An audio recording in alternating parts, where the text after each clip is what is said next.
On an October morning in 1991, the golden hues of autumn leaves swayed gently in the crisp Vermont breeze.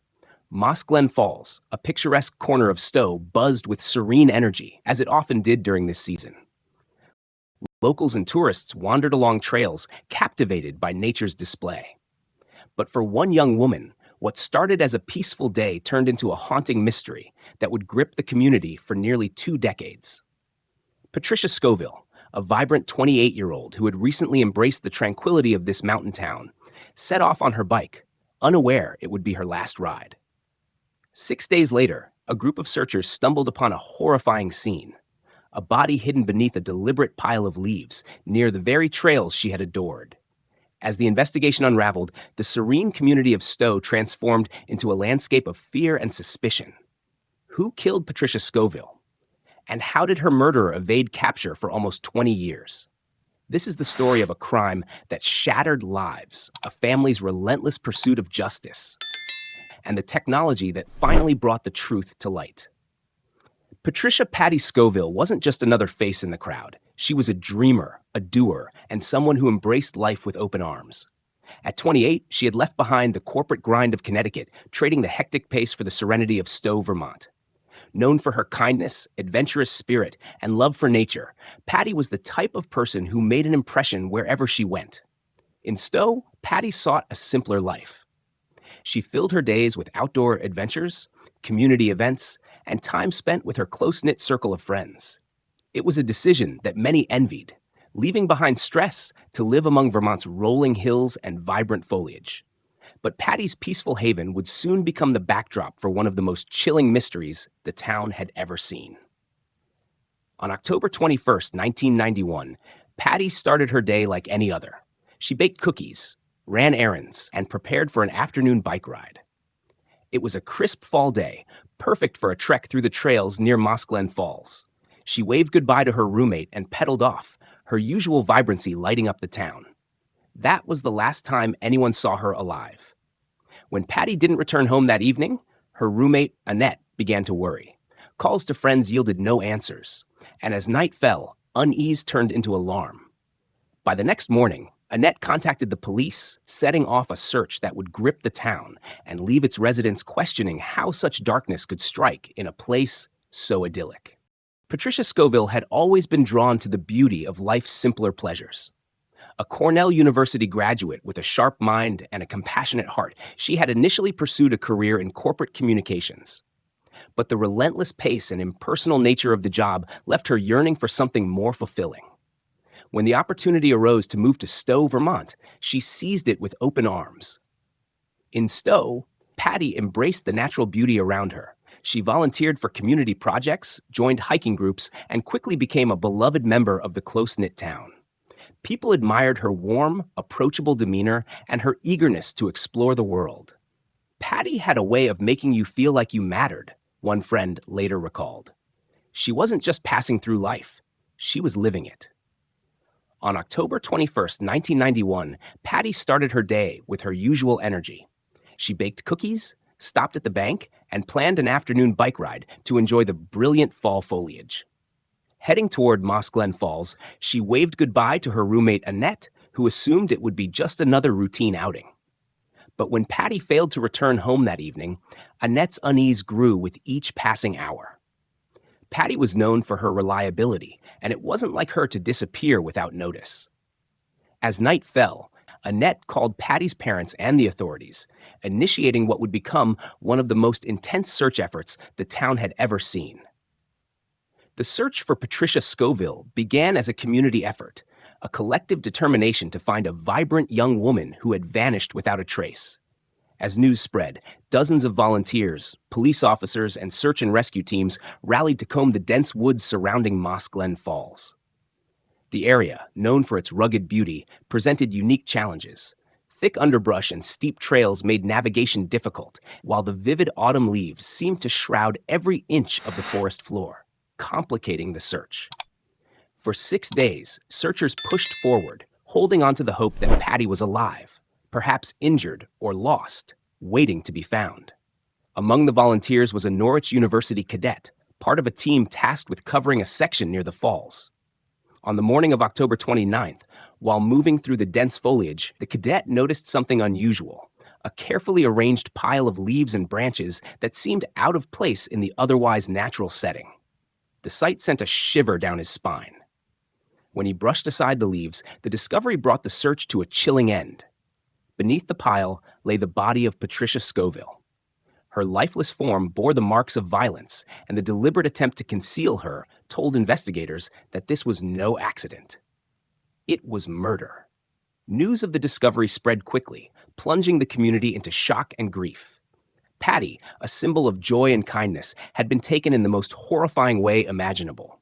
The idyllic trails of Moss Glen Falls, once a sanctuary, now felt sinister, cloaked in the shadow of an unspeakable crime. As detectives roped off the area and began their investigation, one question loomed over everyone in Stowe: who could have done this? From the moment Patricia's body was discovered, investigators faced an uphill battle. The dense forest, while breathtakingly beautiful, had also worked against them. Critical evidence at the scene was scarce. No witnesses, no clear leads, and few forensic clues.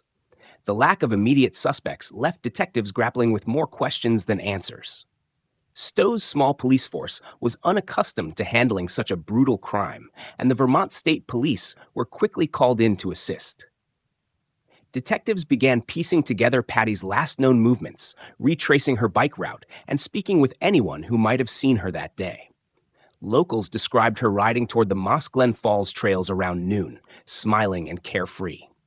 But beyond that, her path seemed to vanish into the wilderness. The search for answers extended far beyond the forest. Investigators interviewed friends, co-workers, and anyone who had interacted with Patty in the days leading up to her disappearance. They uncovered no signs of trouble in her personal life, no disputes, no enemies. Patty's life had been as wholesome and serene as the town she had made her home. As days turned into weeks, frustration grew. Local residents were shaken, their once peaceful routines interrupted by the unnerving thought that a killer might be among them. Parents kept their children closer, doors were locked at night, and the serene beauty of Stowe became tainted with fear. Meanwhile, Patty's parents, Jim and Dot Scoville, transformed their grief into a relentless pursuit of justice. They worked tirelessly with law enforcement, offering support and advocating for resources to keep the investigation alive. Their presence in the town became a symbol of resilience and determination, reminding everyone that Patty's story would not fade into the background. Despite their efforts, months passed without a breakthrough. Investigators pursued every lead, no matter how faint, but the trail seemed to grow colder with each passing day. The case teetered on the brink of becoming another unsolved mystery, a haunting memory of a crime without closure. But the Scovilles never gave up. They pushed for advancements in forensic technology and collaborated with state authorities to keep the case active. "We owe it to Patty," Jim Scoville would often say, his voice steady despite the heartbreak. "We owe it to her to find the truth." The years that followed were marked by dead ends and dashed hopes, and yet, beneath the surface, a quiet revolution was underway. Forensic science was evolving, offering new tools that might one day rewrite the course of this investigation. What no one could predict was that the answers lay closer than anyone realized, and they would only come to light nearly 2 decades later. By the late 2000s, nearly 2 decades had passed since Patricia Scoville's murder. The town of Stowe had changed over the years, but the shadow of the unsolved crime lingered. For Patty's parents, Jim and Dot Scoville, the fight for justice had become a way of life.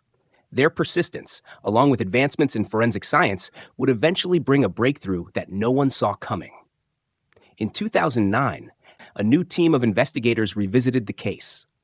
They decided to re-examine the evidence collected from the crime scene, hoping that modern forensic technology might succeed where older methods had failed. Among the items submitted for analysis was a key piece of evidence: a swab taken from Patty's body. At the time of the original investigation, DNA profiling was in its infancy, offering limited results. But now, the capabilities of forensic science had transformed. When the DNA sample was tested again, the results provided the first real lead in nearly 20 years. A match had been found, a name that had slipped through the cracks during the initial investigation. The DNA belonged to a man named Howard Godfrey, a Vermont resident with a history of violent behavior. Howard Godfrey wasn't a stranger to law enforcement. He had been convicted years earlier of sexually assaulting a woman, a crime eerily similar to what had happened to Patty. His DNA had been added to the national database after his conviction, which made the match possible. With this discovery, the pieces of the puzzle began to fall into place. Investigators delved into Godfrey's background, uncovering disturbing details that painted him as a predator who had operated in the shadows for years. He had no direct ties to Patty, but the circumstantial evidence, coupled with the DNA match, created a damning case. Further analysis of the scene and witness statements linked him to the area near Moss Glen Falls on the day Patty vanished. The arrest came swiftly. In 2010, Howard Godfrey was taken into custody, and the residents of Stowe learned the name of the man who had brought such horror to their town. For the Scoville family, the news was bittersweet. Relief and anguish mingled as they confronted the reality of Patty's killer. The breakthrough marked the turning point in a case that had haunted Vermont for nearly 2 decades. But the road to justice was far from over. Howard Godfrey would now face trial, and the town of Stowe would have to reckon with the darkness that had long hidden in its midst. In the fall of 2010, Howard Godfrey stood trial for the murder of Patricia Scoville. The courtroom was packed with journalists, locals, and Patty's family, all eager to see justice finally served. For Patty's parents, Jim and Dot Scoville, the trial was the culmination of nearly 2 decades of heartache, advocacy, and determination. The prosecution presented a compelling case anchored by the DNA evidence that directly linked Godfrey to the crime scene. They recounted Patty's last known movements, the discovery of her body, and the calculated nature of her murder. The forensic breakthroughs, combined with Godfrey's criminal history, painted a chilling picture of a predator who had lurked in the shadows for far too long. Witnesses testified to Godfrey's volatile behavior and his presence in the Stowe area at the time of the murder. While Godfrey's defense team attempted to cast doubt on the integrity of the DNA evidence and the timeline, their arguments fell flat against the overwhelming facts. For many, the most emotional moment of the trial came when Jim and Dot took the stand. They spoke not just about the loss of their daughter, but about the vibrant life she had led, the dreams she chased, the love she gave, and the void her absence left behind. Their words moved the courtroom to silence, reminding everyone of the human cost of the crime. After days of testimony and hours of deliberation, the jury returned with a verdict: guilty of first-degree murder. Howard Godfrey was sentenced to life in prison without the possibility of parole. The verdict brought a measure of closure to the Scoville family and the community of Stowe. After years of living under the shadow of an unsolved crime, they could finally begin to heal. The once idyllic trails of Moss Glen Falls, though forever marked by tragedy, slowly regained their place as a symbol of peace and resilience. For Jim and Dot, the trial's conclusion wasn't the end of their mission. They continued to advocate for advancements in forensic technology and victim advocacy, ensuring that Patty's legacy would endure as a beacon of hope for others navigating the painful path toward justice. The story of Patricia Scoville is one of tragedy, perseverance, and the unyielding pursuit of justice. Her life, filled with kindness and optimism, was cut short by a man who thought he could hide in the shadows. But the determination of her family, the relentless efforts of investigators, and the advancements in forensic technology ensured that the truth would not remain buried. For nearly 2 decades, Jim and Dot Scoville refused to let Patty's case be forgotten. They transformed their grief into action, working tirelessly to push for innovations in forensic science and to keep Patty's memory alive. Their resilience is a testament to the power of love and determination in the face of unimaginable loss. The resolution of this case also serves as a stark reminder of the fragility of life and the hidden dangers that can exist even in the most serene of settings. The arrest and conviction of Howard Godfrey brought some semblance of justice, but it also highlighted the importance of vigilance, community, and the crucial role that science plays in solving crimes. Today, Moss Glen Falls stands as a symbol of both beauty and resilience. While the tragedy that unfolded there can never be undone, it serves as a poignant reminder of the strength found in unity and the enduring impact of seeking the truth.